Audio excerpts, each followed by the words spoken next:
একটা বিপদ আসি রে বা শালা কদ্দুর আর দামো এটা দুটা সালপাল পাচ্ছি কে বাপু? হ্যাঁ বা বলেন। আরে বা আমি খুব বিপদে পড়ে গেছি রে বা। কি হয়েছে রে বা? আমার এক পিসা লাঠি আছে বাবা, এত কোন এক লাঠি বুঝলেন, হ্যাঁ তাকে কয়েকদিন থেকে ইট আছে। এখন এটি গুডবাগ একটা গাঁত বলে ইটা না মিয়া সাল পাওয়া যায় বুঝলেন।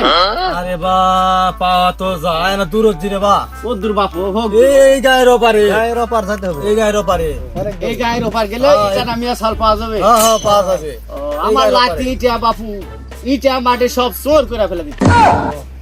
ইটা না মিয়া সাল খালি গেলে পাওয়া যাবে। হ্যাঁ হ্যাঁ হ্যাঁ ও, আচ্ছা দেখ বাবা খুব উপকার করলো বা।